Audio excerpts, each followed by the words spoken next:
విజయవాడలో షర్మిలమ్మ Congress party AP PCC అధ్యక్ష పదవి స్వీకారం సందర్భంగా ఆమె మాట్లాడిన భాష కానీ చేసిన హడావుడి కానీ ఇవన్నీ చూశాక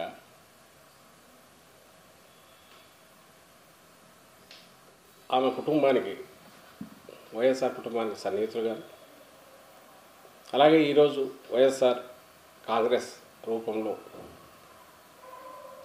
వైఎస్ రాజశేఖర రెడ్డి గారి ఆశయాలు కానీ ఆలోచనలు కానీ ఏవైతే ఉన్నాయో వాటికి పూర్తిగా పేటెంట్ కలిగిన వైఎస్ఆర్ కాంగ్రెస్ పార్టీ నాయకులు కానీ అలాగే ఆ పార్టీ అధ్యక్షుడు రాష్ట్ర ముఖ్యమంత్రి జగన్మోహన్ రెడ్డి గారు రాజశేఖర రెడ్డి గారి తనయుడిగానే కాకుండా ఆయన రాజకీయ వారసుడుగా కూడా తాను నిరంతరం వ్యక్తిగతంగా శ్రమించడం ప్రజల్లో మమేకం కావడం ఆ ఆశయాలకు కట్టుబడడం నిబద్ధతతో పనిచేయడం ఆ రకంగా ప్రజలు ముఖ్యంగా పేదలు దళితులు మైనారిటీలు ఎస్టీలు వెనుకబడ్డ వర్గాలు మొత్తంగా సమాజం ఆంధ్రప్రదేశ్ రాష్ట్రం మొత్తం హక్కున చేర్చుకున్న నాయకుడిగా ఆయనతో పాటు అడుగులు వేస్తున్న కార్యకర్తలుగా మేము అందరం బాధపడ్డాం. ఒక రకంగా జాలి కలుగుతుంది. ఎందుకంటే హఠాత్తుగా ఆకాశం నుంచి ఊడిపడినట్టు అటు నుంచి రావడం, నిన్నటి వరకు తెలంగాణ రాష్ట్రంలో ప్రయోగం చేయడం, ఆ తర్వాత ఉన్నట్టుండి ఇక్కడ ప్రత్యక్షం కావడం, అక్కడ ఉన్న వాళ్ళలో ఎక్సెప్ట్ కేవీపీ గారు తప్ప ఆమెకు వ్యక్తిగతంగా సన్నిహితంగా తెలిసిన వాళ్ళు లేరు. రఘువీరారెడ్డి గారు కొంత ఏమన్నా పరిచయం ఉంటే ఉంటారేమో, వాళ్ళ నాన్నతో అప్పట్లో ఆ క్యాబినెట్లో ఉన్నారు, సన్నిహితంగా ఉండేవాళ్ళు. మిగిలిన ఎవరు ఆమెకు ఎవరో తెలియదు. పోనీ కాంగ్రెస్ పార్టీ గురించి ఏమైనా పూర్తి తెలుసా అంటే తెలిసిందంతా తన కుటుంబాన్ని ఎంతగా హెరాస్ చేసింది ఆ పార్టీ రాజశేఖర రెడ్డి గారి మరణానంతరం. రాష్ట్రానికి అన్యాయం చేయడంతో పాటు కుటుంబానికి ఎట్లా ద్రోహం చేసింది. ఏ రాజశేఖర రెడ్డి గారు అయితే 2 సార్లు ఆ పార్టీ కేంద్రంలో అధికారంలో రావడానికి ఆయన చేసిన కృషి ప్రధాన కారణమని అప్పుడు ప్రధాని కూడా మన్మోహన్ సింగ్ గారు కూడా చెప్పిన రాజశేఖర రెడ్డి గారి కుటుంబానికి ఆయన మరణానంతరం తర్వాత జరిగిన పరిణామాలు నేను దాని లోతుకు పోదలుచుకోలేదు. ఎందుకంటే అందరికీ తెలుసు, అక్రమ కేసులు బనాయించి నేరుగా రాజశేఖర రెడ్డి గారి పేరు ఛార్జ్షీట్లు కూడా పెట్టిన పార్టీ కాంగ్రెస్ పార్టీ. తన అన్న ఈరోజు ముఖ్యమంత్రి జగన్మోహన్ రెడ్డి గారిని 16 నెలలు అక్రమంగా జైల్లో పెట్టారు. ఆ తర్వాత ఆ పార్టీ నాయకులే మీరు గమనిస్తే ఆ రోజు ఆ పార్టీ నాయకుడు శంకర్రావు, అలాగే ఇటువైపు నుంచి టీడీపీ నుంచి ఎర్రనాయుడు గారు, ఇంకొకరు అశోక్ గజపతిరాజు, వాళ్ళు కలిసి వేసిన కేసులు, కుమ్మక్కై వేసిన కేసు, ఆ కేసులో ఛార్జ్షీట్లో రాజశేఖర రెడ్డి గారి పేరు పెట్టింది పార్టీ. సోనియా గాంధీ గారు చెప్తేనే పెట్టారని చెప్పి తర్వాత శంకర్రావు గారు ఆయనే తనంతట తానే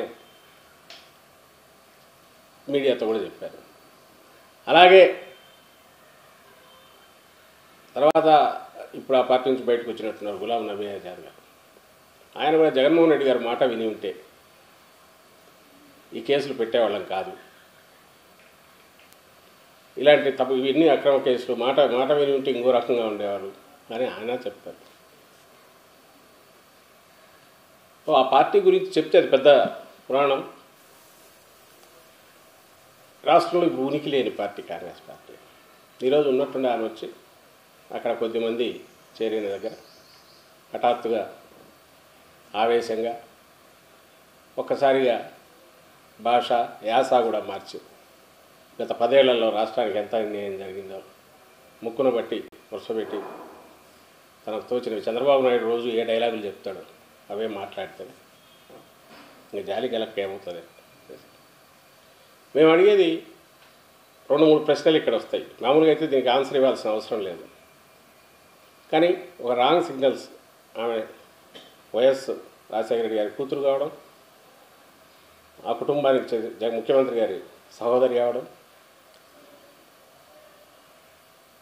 అలాగే ఆమె ఇచ్చిన సిగ్నల్స్, ఇస్తున్న పిలుపులు కన్ఫ్యూజన్ క్రియేట్ చేసే అవకాశం ఉంది. కాబట్టి మా పార్టీలో వాళ్ళకు కూడా దీనికి ఎట్లా రియాక్ట్ కావాలనో అర్థం కాని పరిస్థితి.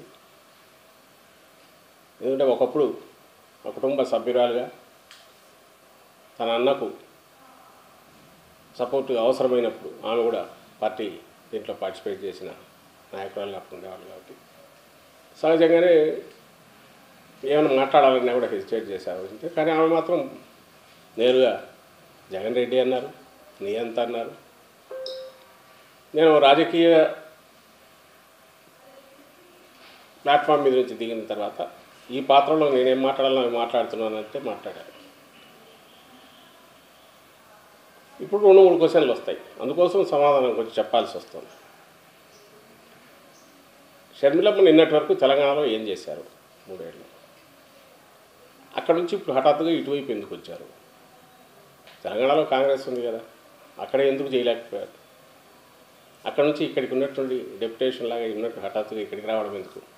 ఎవరి ఇంట్రెస్ట్ ప్రొటెక్ట్ చేయడానికి? ఎందుకంటే ఈ రాష్ట్రంలో, ఆంధ్రప్రదేశ్ రాష్ట్రంలో గత ఎన్నికల్లో నోటాకు వచ్చిన ఓట్ల శాతం కంటే కాంగ్రెస్ పార్టీకి వచ్చిన ఓట్ల శాతం తక్కువ. నాకు తెలిసి 1.28% ఎంతో నోటా వస్తే 1.17% కాంగ్రెస్ పార్టీకి పోలయ్యాయి ఈ రాష్ట్రంలో, ఆంధ్రప్రదేశ్ రాష్ట్రంలో 19 ఎన్నికల్లో. మరి ఆ పార్టీ తరఫున వచ్చి రాహుల్ గాంధీ గారిని ప్రధాని చేయాలనే లక్ష్యంతో ఆ పార్టీకి వచ్చి ఇక్కడొచ్చి ఆమె చేయగలిగింది ఏమన్నా? చేయడానికి అవకాశం ఉండేది తెలంగాణలో ఉంది. ఎందుకంటే మొన్నటి ఎన్నికల్లో 63 సీట్లే వాళ్ళకి వచ్చింది. అత్యవసర దీంతో బయట ఉన్నారు. రాజశేఖర రెడ్డి గారికి అక్కడ కూడా బాగా పేరు ఉంది.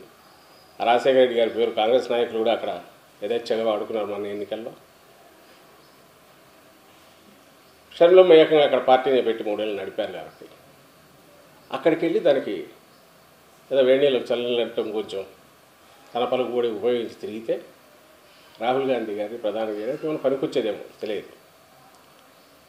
కానీ ఇక్కడ వచ్చి ఏం చేస్తారు? మరి ఎందుకు వచ్చారు? ఆమె లక్ష్యం రాహుల్ గాంధీ గారిని చేయాలనో ఇంకోటో కాదు, సిబిఎన్ చంద్రబాబు నాయుడు గారిని ఇక్కడ ముఖ్యమంత్రి చేయడం ఎట్లా అని ఉన్నట్టుంది. అది కూడా ఎందుకంటున్నామంటే ఇంతగా చంద్రబాబు నాయుడు ఏదైతే ఆయన టార్గెట్ పెట్టుకున్నారో ఆయనకున్న అన్ని అస్త్రాలను ఉపయోగించడంతో పాటు ఆఖరణ దీన్ని కూడా తీసుకొస్తే ఎంతో కొంత వైఎస్ఆర్ అభిమానుల ఓట్లు కానీ ఇంకోటి కానీ ఏదైనా చీల్చడానికి ఉపయోగపడతాయేమో. మళ్ళీ ఆయనకు సోకాల్డ్ యాంటీ ఇన్కంబెన్సీ ఓట్లు చేరకూడదు, మళ్ళీ అవి ఎక్కువ చీలితే డేంజర్, అంతవరకే పోవాలి. అందుకోసమే టార్గెట్ మైనారిటీలు కానీ, క్రిస్టియన్ మైనారిటీలు కానీ, దళితులు కానీ వీటి గురించే మాట్లాడే స్పీచ్ తయారు చేసి పంపిస్తున్నారు. మొత్తం దాని మీదనే నడిచింది.